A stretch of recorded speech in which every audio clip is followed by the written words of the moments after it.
बाबा जी मदीने कब जाओगे? बेटा जब बुलावा आएगा।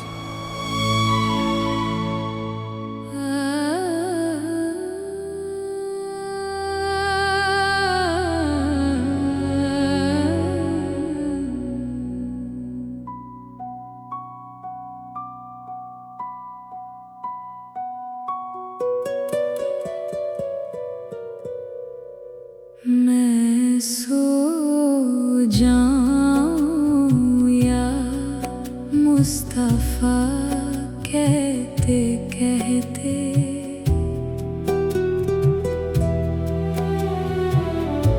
खुले आँख सल्ली अला कहते कहते मैं सो जाऊं या मुस्तफा। बाबा जी, आपकी आंखें अब कभी ठीक नहीं होंगी। खुले आँख सल्ली अला कहते कहते। बाबा जी बकरियां बेचोगे? नहीं बेटा। नाम नबी पर दे दो। मेरी जान भी हाजिर है, ले जाओ।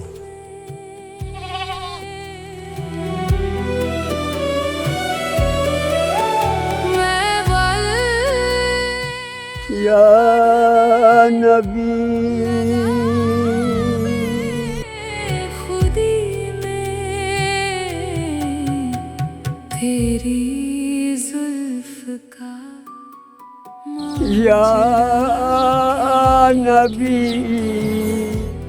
खुले आँख सल्ली अला। मुझ गरीब के पास इतने पैसे नहीं कि मदीने जा सकूं।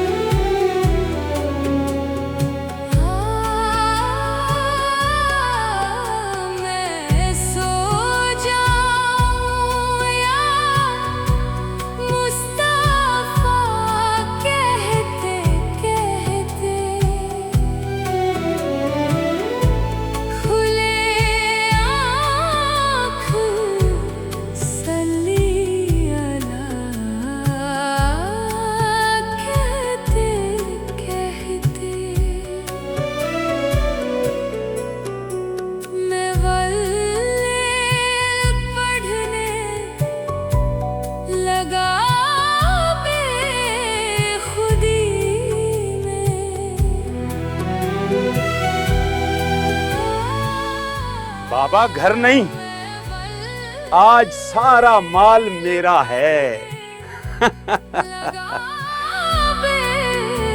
खुदी में तेरी जुल्फ का यार तुमने कुछ सुना? बाबा के घर चोरी हो गई। बाबा शरीफ आदमी है, उसका सब माल चला गया।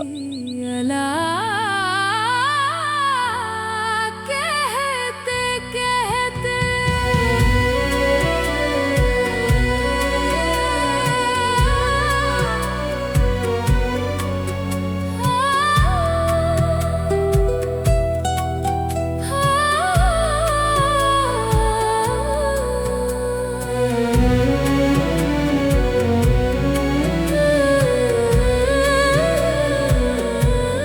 बाबा जी, अल्लाह सब देख रहा है, आप अकेले नहीं हैं। बस बेटा, अल्लाह ही मेरा सहारा है। मैं सो जाऊं या मुस्तफा कह। मुझे मदीने की कोई बात सुनाओ। बाबा जी, मदीना जन्नत है। आँख सल्ली अला कहते कहते।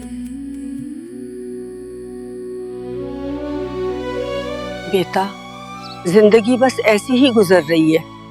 अम्मी, अल्लाह बेहतर करेगा, आप फिक्र न करें। बेटी, तुम्हारा बाप नहीं है, मुझे तुम्हारी शादी की फिक्र है।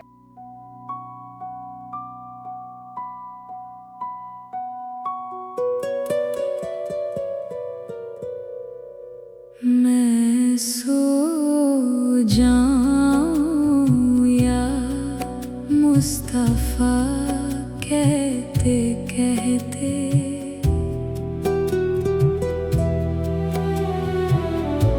खुले आँख सल्ली अला कहते कहते मैं सो जाऊं या मुस्तफा कहते गुलाम रसूल, कैसे हो? लगता है आखिरी वक्त आ गया। अल्लाह पर भरोसा रखो। गुलाम रसूल, या नबी। कहते मैं वल्लेल पढ़ने लगा बेखुदी में।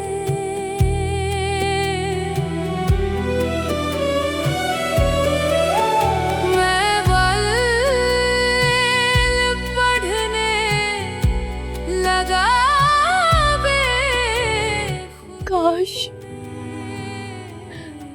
मेरे बाबा आज जिंदा होते। जुल्फ का माजरा कहते कहते मेरी माँ ने मुझे नबी की मोहब्बत सिखाई थी। सारी जिंदगी मदीना जाने की हसरत रही। अल्लाह अपने बंदों की नीयत देखता है। गुलाम रसूल, तुम्हारी मोहब्बत जरूर कबूल होगी। बहन, आजकल शादी पर बहुत खर्चा आता है। बहन, मेरे पास कुछ नहीं। हम गरीबों के लिए एक बेटी की शादी करना कितना मुश्किल है। सो जाऊं या मुस्तफा कहते कहते खुले आँख सल्ली अला या नबी सलाम। मैं वल्लेल पढ़ने लगा बेखुदी में।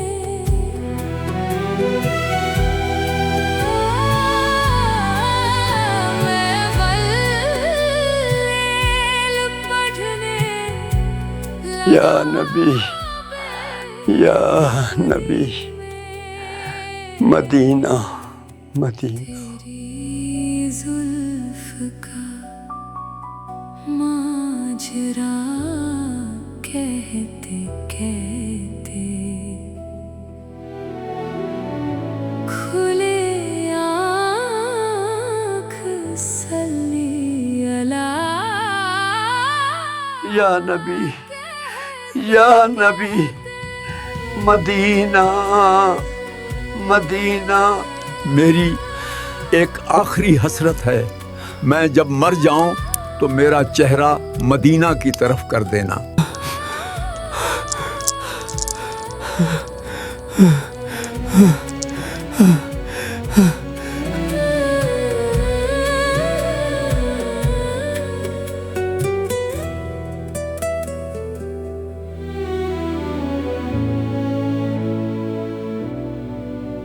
मैं सो जाऊं या मुस्तफा कहते कहते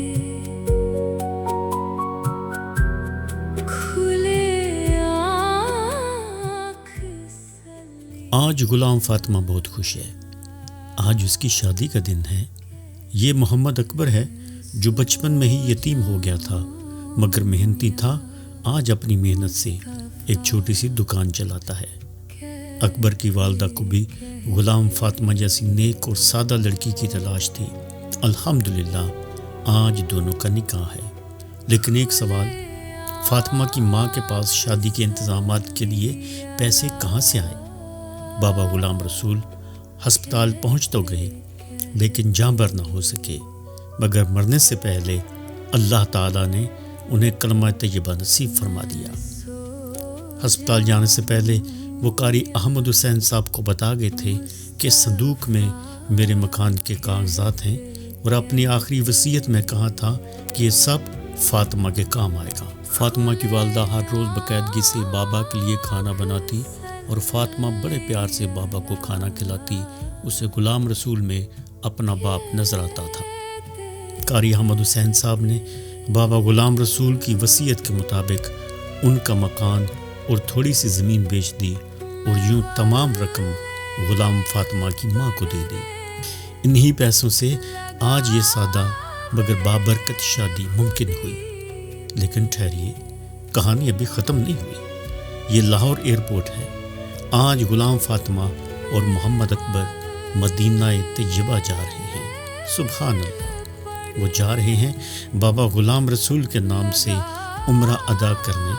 पहले मदीना तैयबा में नबी पाक सल्लल्लाहु अलैहि वसल्लम की बारगाह में बाबा गुलाम रसूल का सलाम पेश करेंगे। मदीना में हाज़िरी के बाद वो मक्का जाएंगे और यूं बाबा गुलाम रसूल का बुलावा आ ही गया, मगर कैसे? इन दोनों के ज़रिए। ये रिश्ता भी अल्लाह ने खुद बनाया था।